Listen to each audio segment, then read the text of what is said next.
So suppose this is an example where you have a data, you have collected some data which has two variables to it, x1 and x2. Say you have collected house length versus house height, or you have collected, say, people's data with weight versus height data, and you want to find if there is some structure in the data, okay, some structure or some kind of clusters within the data. So that clustering as might be apparent to you here, that clustering might be like this is one cluster and this one is, say, the second cluster. Okay, so this is this kind of clustering, or this is one of the proposed clusters, or what you can visually see. But in many data sets, it might not be so easy to find out what is the cluster. For example, if this data set would have something like another set of data in this manner, so then it would be difficult to tell for you whether this one is a cluster and this one is another cluster, or there are three clusters, okay, or there are three clusters. One is this, another one is this. So there cannot be overlap between clusters in this. So it will be difficult many times to say that. In many cases, it might be difficult to determine how many clusters are there in the data. So that's where k-means nearest neighbor helps us to find out the optimal number of. It helps us to divide the data into number of clusters which are desired by us, or it can also help us to find out the optimal number of clusters which can be found out of this data.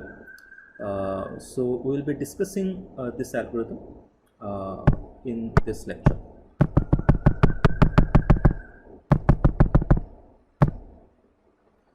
Okay, so the basic algorithm is that you first get unlabeled data, which is shown here in this figure. So this is it. Just you collected some data with x1 and x2 values, and you don't know how the clustering has to be performed.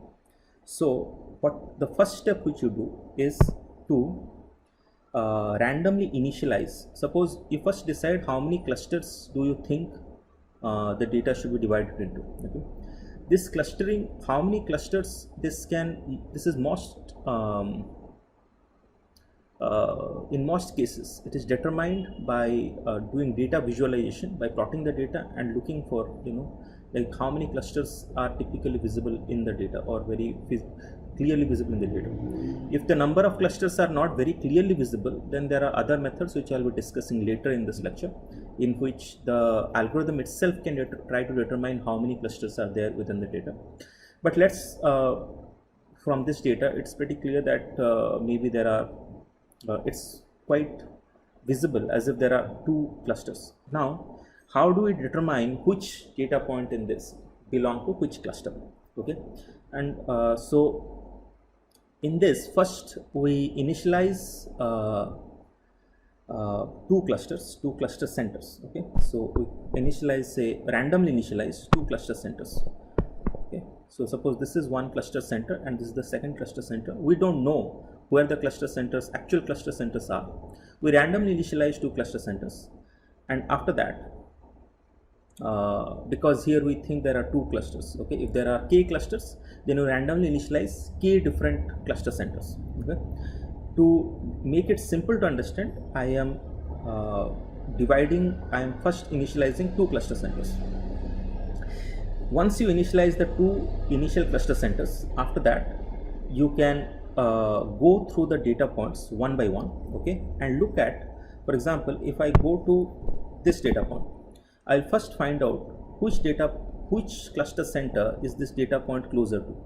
Is this data point closer to red cluster center, or is it closer to the green cluster center? And this calculation can be done by using the distance calculation, which is, suppose this point is having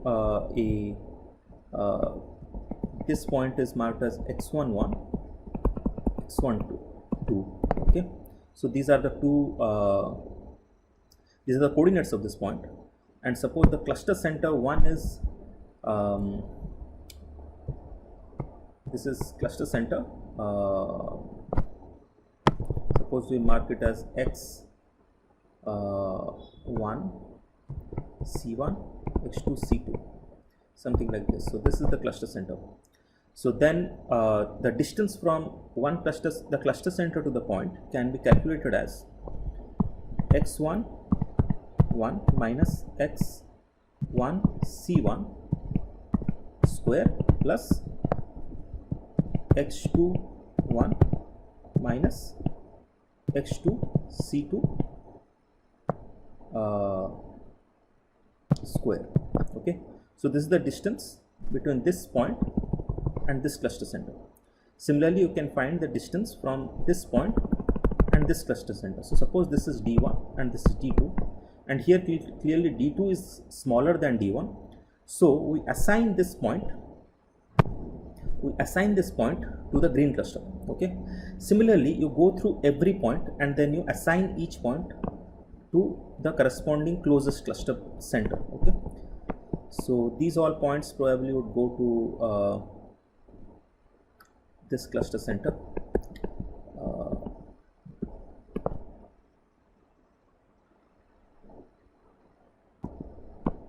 Okay, so these points will go to this cluster center, and these points will go to the C1 cluster center.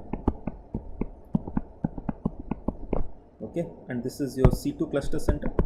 So there are and this one is your C1 cluster center.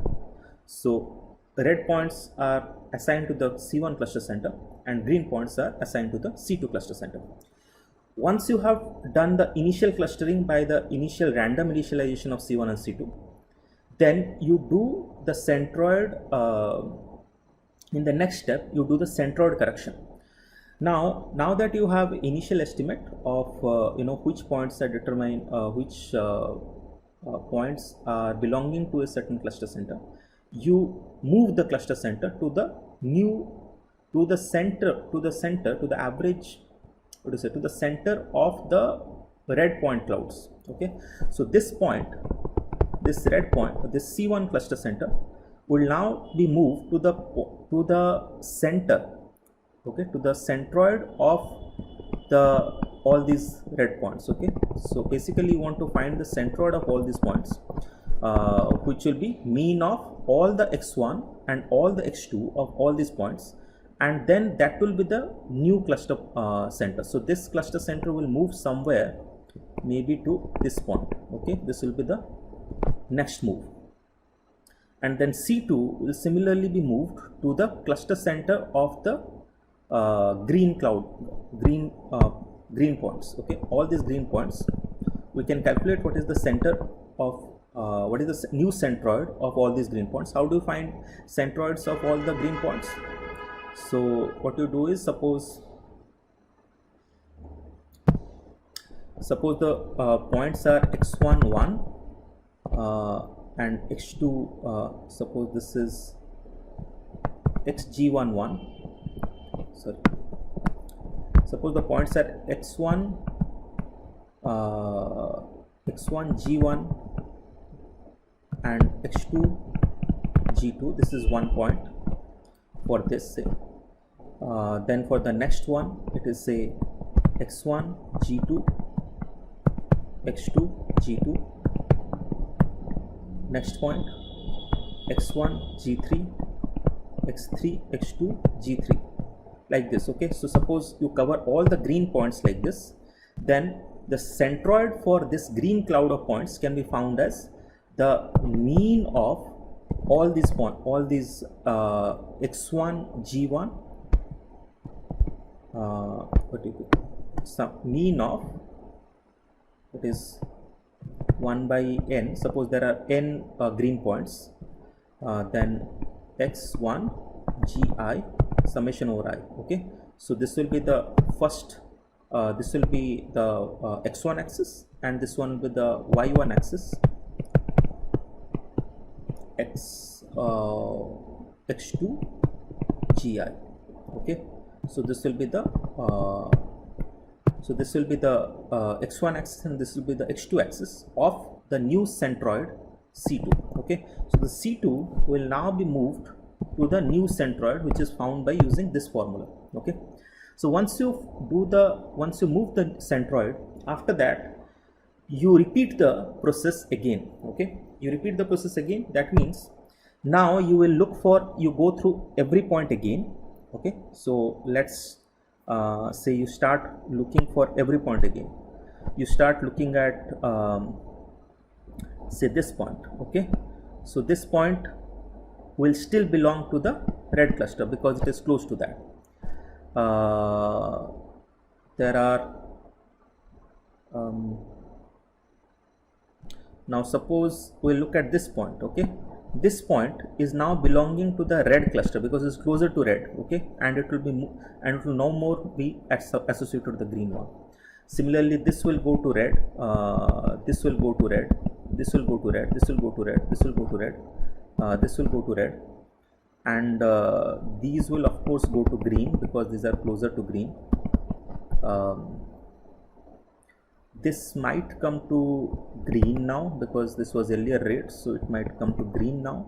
This will go to red, red, this might come to green, green, green. Okay, so then once you do this, you have a different set of clouds, which cloud of points which are associated with cluster 1 and cluster 2. You again find out the new centroids C1 and C2. You find the new centroids. So the new centroid you will find, and new centroid for the green you will find. So the red point centroid moves and the green point centroid also moves. After that you go through again reassigning all the points, and you keep doing it until the points stop moving. There is no more interchange of points between the two centroids. After a couple of iterations, you will see it will automatically mark all these points into green centroids, and all these points will be marked into the red centroids. Okay, so this will be your first cluster and this will become your second cluster. Okay, so this is the overall method, and it's pretty simple once you understand it, how to do clustering using k-means. So this is the basic idea of how k nearest neighbors are calculated. I have given you a two-dimensional example, but there can also be three-dimensional or multi-dimensional k-means clustering. One of the examples is for the petals and sepals example, which I had given you as an assignment like earlier. So this is that example where you had three species of flowers, I guess, in which you had a sepal length, a petal length, and you had a petal width. Okay, let me delete this. This is not required. So you had a petal width, you had a sepal length, you had a petal length. So if you plot that in 3 dimension and then similarly initialize C1, C2 and C3, which are 3 centroids, and each centroid will have a x1, x2 and x3, and the second one will have similarly x1, x2, x3, and the third centroid will be initialized as x31, x32, x33. Okay, and once you initialize that, and then you can go through the loop and you will be able to get to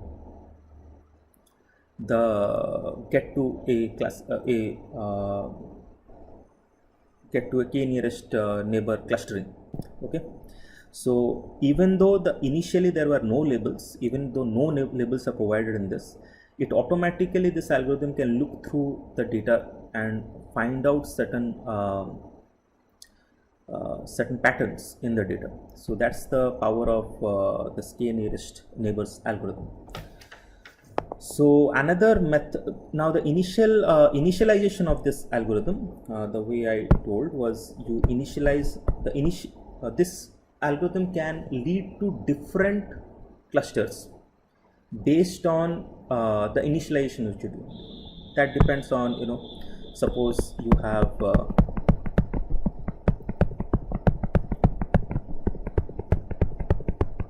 some data like this. Okay, so depending on how you initialize this, suppose you started with initialization of say 2 clusters. Okay, somewhere like this. So it might be that it gets at the final convergence, it might converge it like this. But if you start initialization with something like this, okay, it might do a different kind of convergence and might classify this as two clusters like this. Okay, so depending on your initialization, which cluster it forms, that can be different, especially if the data is has a lot of overlap. If the data is very clearly separated, it will not have that much difficulty. Every time you try to do the clustering, wherever you might start the initialization, it might finally lead to the same clustering. Okay, but if the data has a lot of overlap, then depending on where you start the initialization, it might lead to different clustering. Okay, so so the random initialization, there are a couple of methods in which this can be overcome. For that we need to create a cost function first. Okay, so the cost function we will discuss, but before that a word about random initialization. So random initialization may also be done here and here. Okay, for this data. So although the cluster is clearly placed here, we can start random initialization here, and this will lead to longer time period of convergence. So instead of that, what we can try to do is instead of initializing random numbers which the data doesn't have, we can initialize the centroids on the data itself. Okay, so the two centroids will be taken from the data itself, and those will be considered as the initial random centroids which are chosen, and based on those centroids you can start the k-means algorithm, initialize the k-means algorithm, and that will lead to a faster convergence in terms of how quickly it can find all those patterns. Okay, so that's a word on how to do the initialization. Then the error function.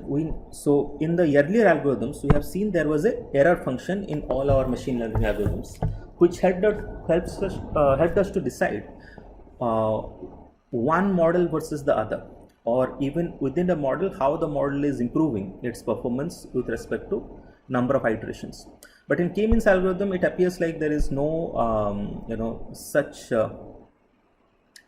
error function. So we can, but there is error function which you can make, and that error function is given by say this is given by J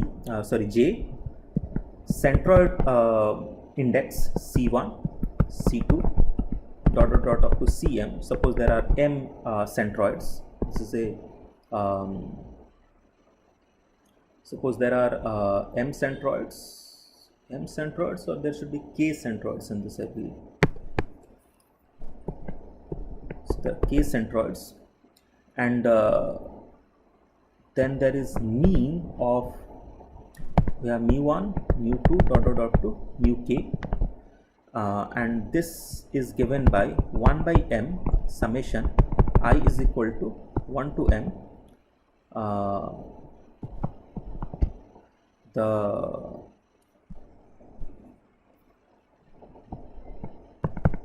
xi minus mu c I square. Okay, so where ci here, ci is equal to index of cluster 1, 2 dot to k. Okay, to which xi is currently assigned.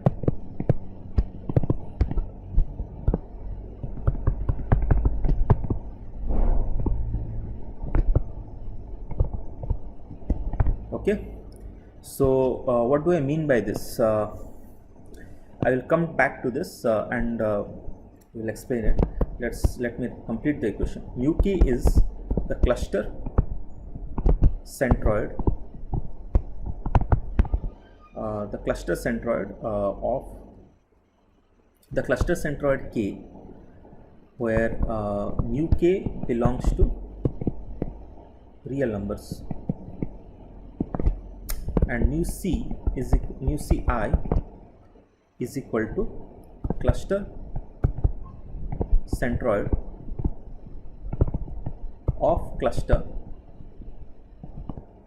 to which example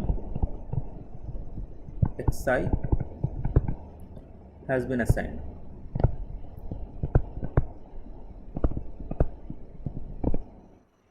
Okay, so suppose you have so what do I mean by this? Let's zoom it out a little bit. Suppose this is our these are our point clouds.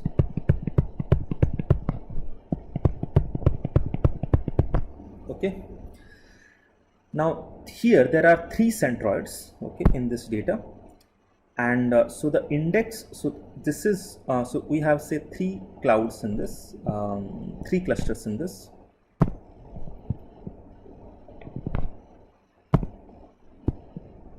These are the 3 clusters.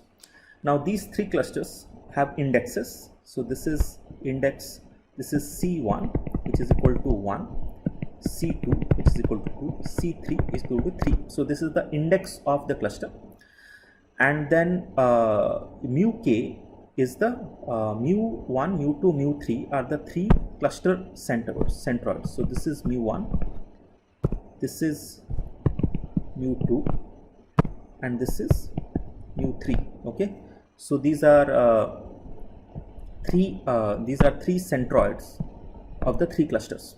Okay, and mu ci is the cluster centroid to which the example xi has been assigned. Okay, so let's take, for example, this is your example xi.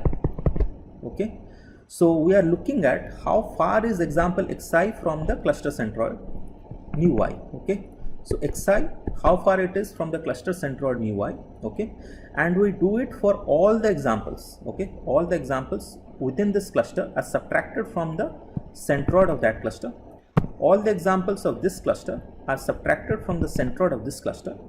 All the examples of this cluster are subtracted from the centroid of this cluster, and they are squared and added. Okay, so this gives us a idea of how close this cluster is, how close are the points to the cluster centroids. Okay, so if one model is better than the other, what will happen is, what is the measure of one model is better than other, or one kind of clustering is better than the other? For example, in this, whether this clustering is better or whether this clustering with two clusters is better. So in that case, in this case, what will happen is you will have only 2 cluster centroids, one cluster centroid here, another cluster centroid here, and you will be able to get one error value for the 3 cluster model, and other error value which will be for the 2 cluster model. Okay, and then you can compare which error value is less, and based on that you can finalize which cluster this data or what is the best clustering mechanism to go for. And second, there can, depending on the initialization, okay, even if you are only doing 3 clustering, you are not considering 2 clustering, 2 clusters, you are only considering 3 clusters. So in that case also, depending on how you initialized the initial centroids, you can land up with different, you may land up with different clustering mechanisms. Okay, for example, for example, you may have data like this.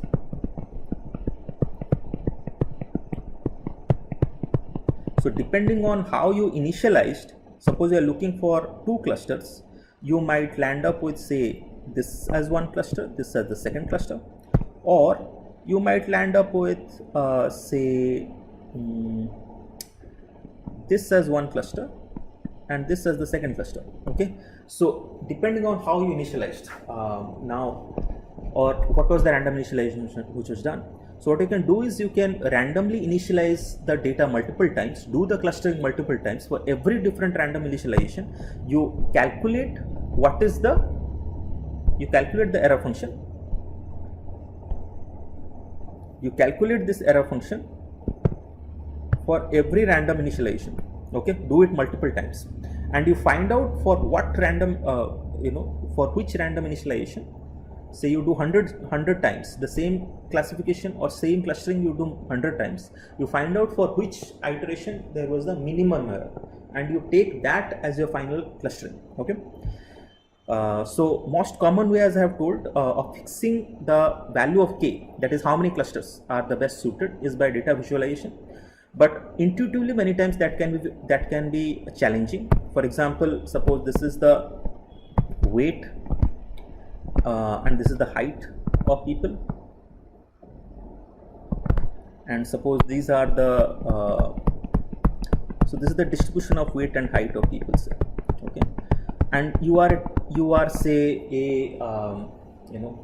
a shirt making company which wants to divide its inventory into small, medium, large and extra large. Okay, so how do you go, or you want to find out what is the number of clusters, which are the number of clusters which can be best to serve this population, whether we need to have only 2 clusters of small and medium, or 3 clusters of small, medium, large, or 4 clusters of small, medium, large, extra large, which one is the best. So here, looking at this data, it is not very clear how to divide it into 4 different clusters. So even from your just by using data visualization, it's difficult to find out. And also there can be cases which can be ambiguous, like there can be clusters within clusters. Okay, for example, the data is like this.